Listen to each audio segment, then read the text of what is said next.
Ma'am, you holding that gun backwards? The soldier's laugh echoed down the range, but it died 3 seconds later when 5 shots cracked in perfect rhythm. Smoke curled through the air. Silence followed. Every eye turned toward the nurse from Tucson. Gray, t-shirt, hair tied back. No medals, no uniform, just calm hands holding a Glock like she'd done it 1,000 times. What happened next, in exactly 4.2 seconds, would turn an ordinary Saturday into military legend. This is the story of Hannah Carter, the woman they once called Raven 6. Before we begin, where are you watching from? And if you believe courage still matters, help keep their legacy alive. Ma'am, you holding that gun backwards? The soldier's laugh echoed down the range, but it died in his throat 3 seconds later when 5 shots thundered in quick succession. Paper shredded. The center of the target vanished. What happened next, in exactly 4.2 seconds, would turn a nurse into a legend. Earlier that morning, Fort Hadley Range buzzed with weekend noise. The smell of gun oil hung in the air, mingled with desert dust. Off-duty soldiers filled the booths, bragging, betting, comparing groupings. Among them walked Hannah Carter, a 32-year-old trauma nurse from Tucson. Gray t-shirt, hair tied back, no jewelry except a thin silver bracelet on her wrist. To everyone there, she looked like another civilian on a weekend thrill. At the counter, the young clerk smiled politely. "First time here, ma'am?" "Yes," she said softly, her tone steady but unreadable. Behind her, 3 men exchanged grins. Sergeant Paul McLean, Lieutenant Jason Harker, and Tom Grayson, a retired ranger. McLean leaned on the counter. "Careful with that Glock, ma'am. It kicks harder than a mule." Harker grinned. "She'll be fine. The safety video will scare her off before the first mag." Grayson chuckled. "Bet 50 she doesn't finish a single box of ammo." The clerk hesitated. "The Glock 19 seconds got a 15-round mag." "Are you sure?" Hannah nodded once. "Yes, it'll do." Her voice carried a quiet finality that no one expected. They watched as she signed the waiver, bought 2 boxes of ammo, and walked toward lane 9.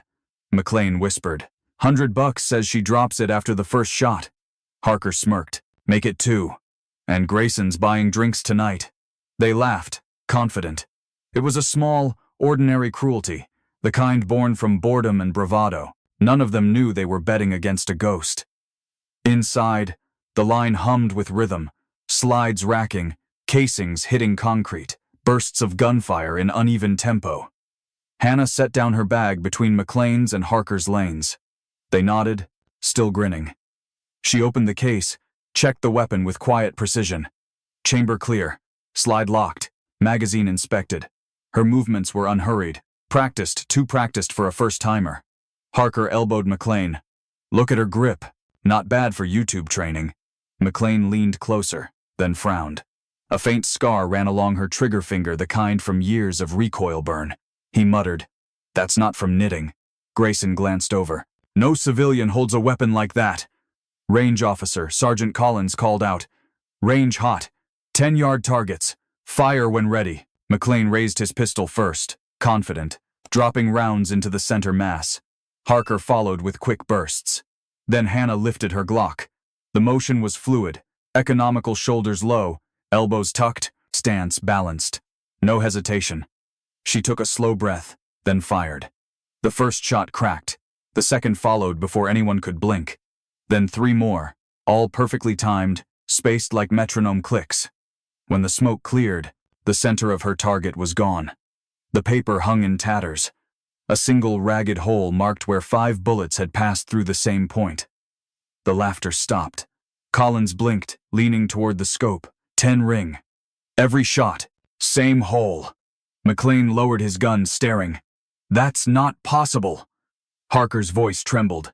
"Iron sights? No rest?" "No way." Hannah lowered the weapon, ejecting the magazine with a clean click. "Range still hot?" she asked. Collins swallowed. Yes, ma'am. Still hot." She loaded a new mag, calm as stone. McLean's bet money sat untouched on the bench. No one mentioned it. "Set the next target," Collins said finally. The target panel slid down range, new paper snapping into place. She fired again, 5 shots, same rhythm, same result. The echo faded. Then came the collective intake of breath, like the whole room remembered to breathe at once. Harker pulled out his phone, trying to record, his hands shaking. He muttered, $200 says she's FBI. Hold fire. He turned toward the observation window. Colonel Holt, he called, voice tight. You might want to see this. Boots echoed down the concrete hall. Every soldier on the line straightened instinctively. The tall figure of Colonel Raymond Holt entered, silver hair gleaming under the fluorescent lights. He scanned the shooters, then stopped at lane 9. The crowd parted around Hannah.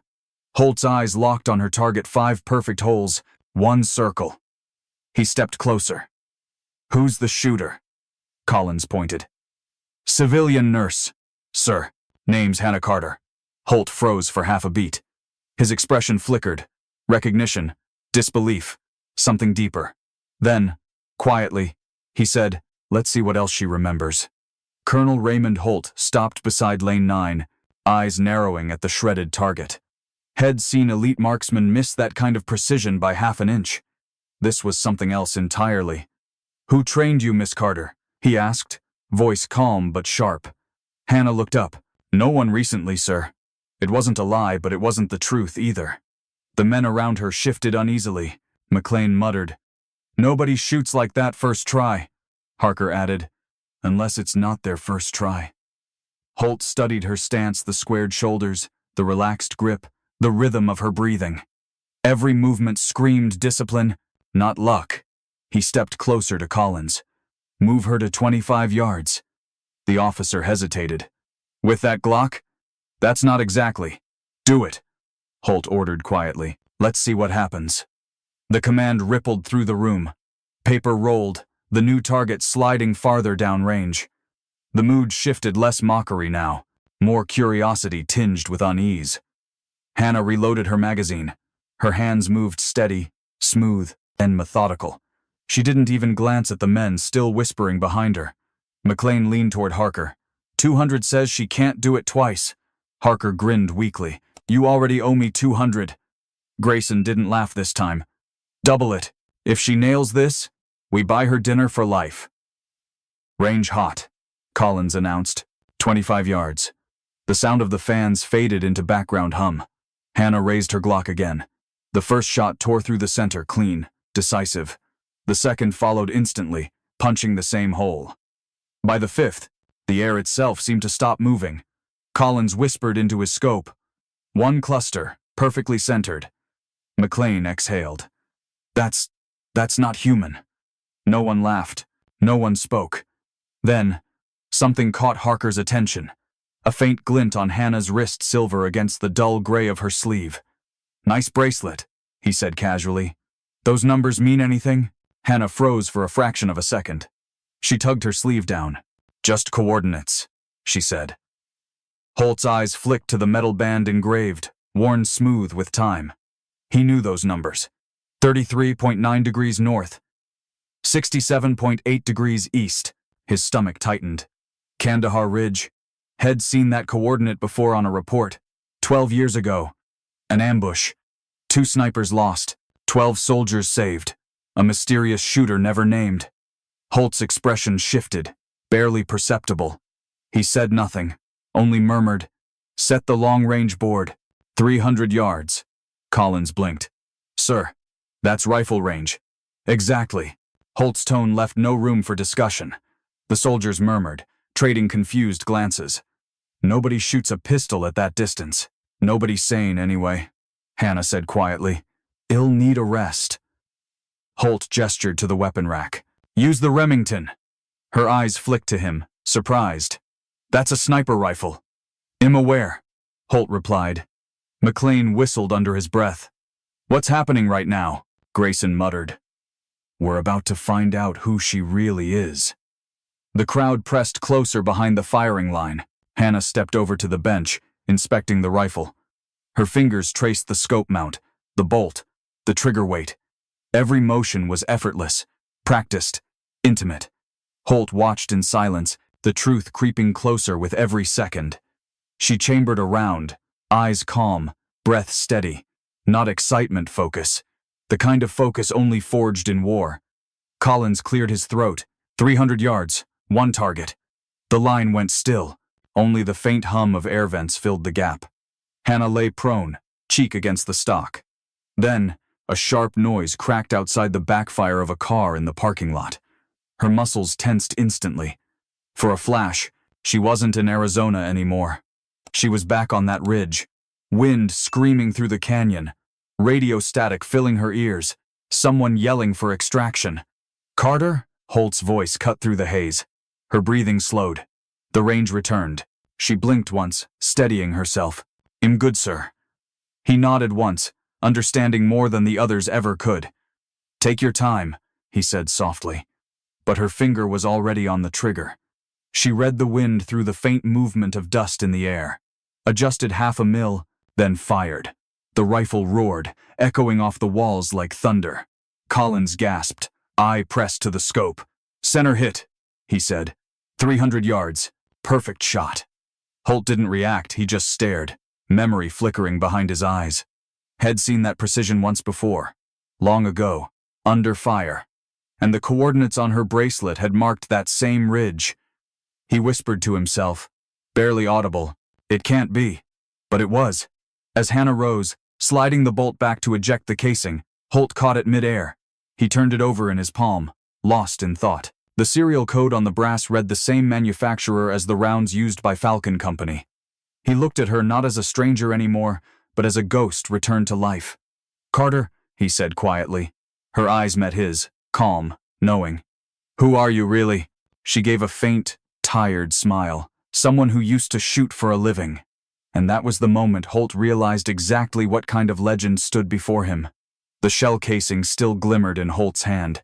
He turned it slowly, as if the metal itself could confirm what he already knew. The mark on its rim, 3 faint scratches exactly like the ones Head seen on a recovered round from Kandahar Ridge. Hannah wiped her palms on her jeans, avoiding his eyes. "You should hang on to that," she said quietly. "You've had it longer than I did." Holt didn't answer. He was still hearing echoes from 12 years ago. He remembered the ambush. 2 snipers lost, 12 pinned down, sandstorm roaring at 60 knots. Then, one impossible shot, fired from nearly 2 kilometers away. That bullet turned chaos into survival. No one ever found the shooter. Until now. He placed the casing on the table between them. "Tell me something, Carter," he said. "That bracelet, those coordinates, why keep them?" She hesitated. "Because I promised I wouldn't forget where they fell." The room had gone quiet again. Even the soldiers who'd mocked her an hour ago stood back, listening. McLean whispered to Harker. "She was there. Kandahar. The Ridge story." Holt gestured toward the rifle still resting on the bench. "Show them how you did it," he said. "Not for pride. For truth." Hannah nodded once. "All right, Colonel." She lay prone again, adjusting the Remington's bipod. Collins set a fresh target at 300 yards, marking a half-inch bullseye in red. The range lights dimmed slightly, focusing everyone's gaze downrange. Hannah inhaled, shoulders steady. Her breathing slowed until it matched the faint hum of the air vents. She placed her finger on the trigger, but didn't pull. Her mind wasn't in Arizona anymore. It was back in Afghanistan.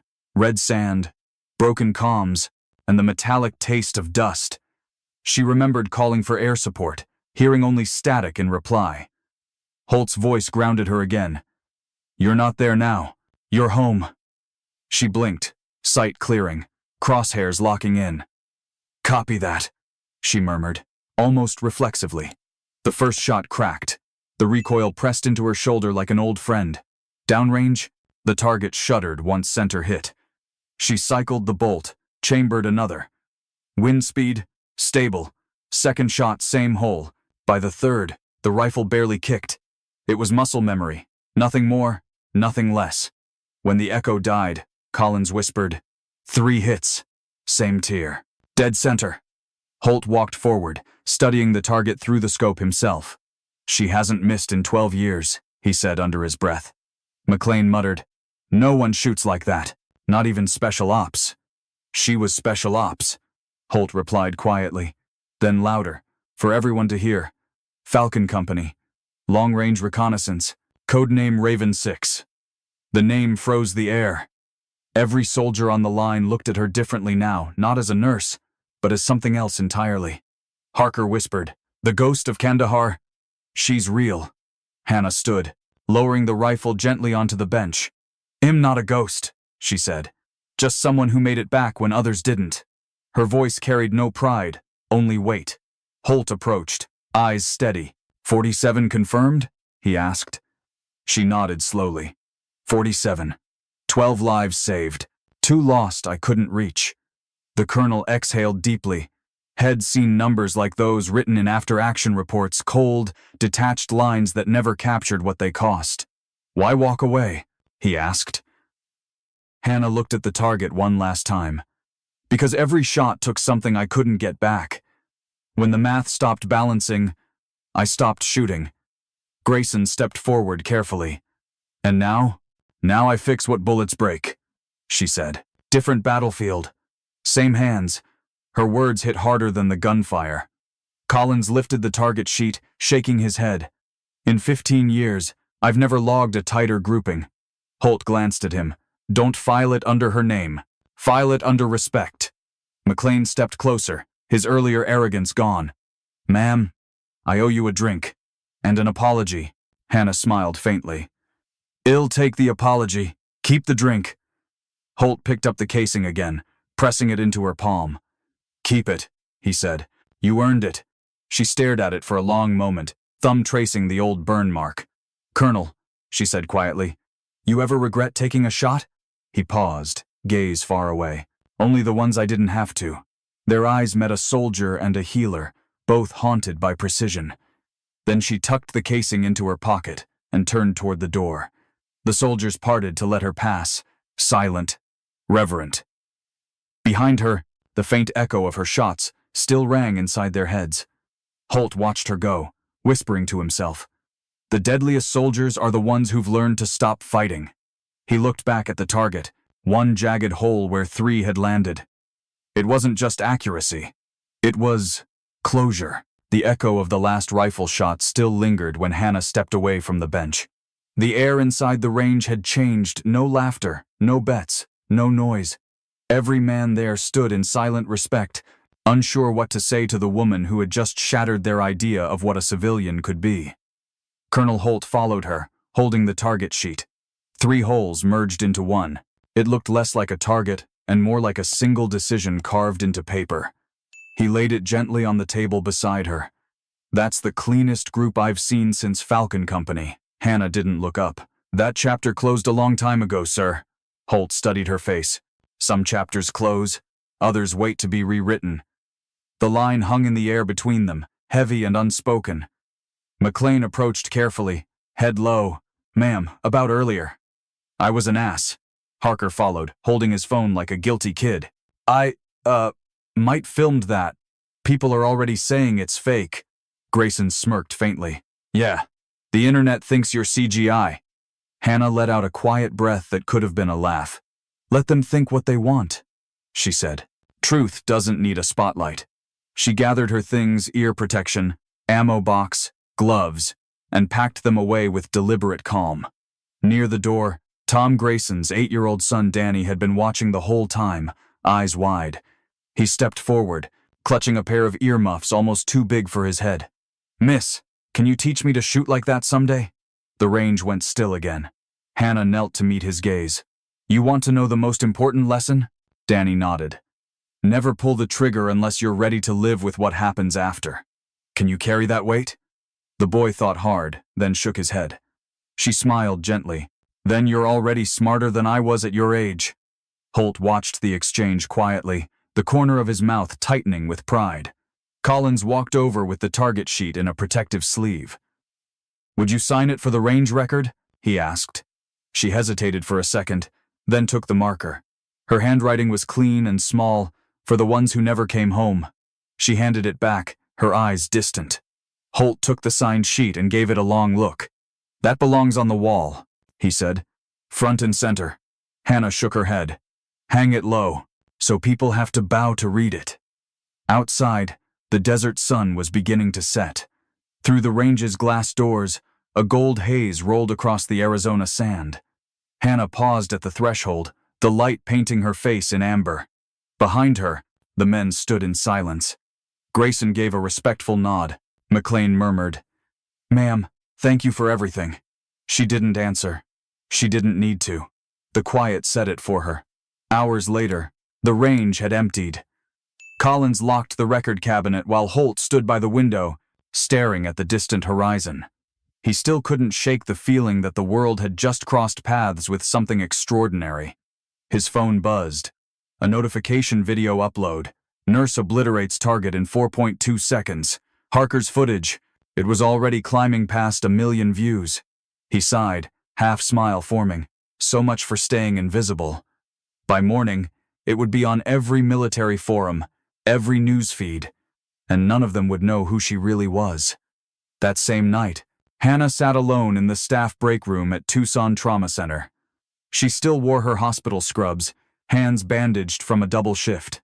Her phone buzzed on the counter, screen flashing with messages. She opened one Harker's video. 5 perfect shots. The crowd's stunned silence, comments rolling by. Legend, unreal, Tier 1 operator for sure. She watched for 5 seconds, then turned the screen face down. The phone vibrated again this time. A message with no sender ID, just a subject line, Raven 6. Her heart slowed. She opened it. Inside was a single line and a set of coordinates.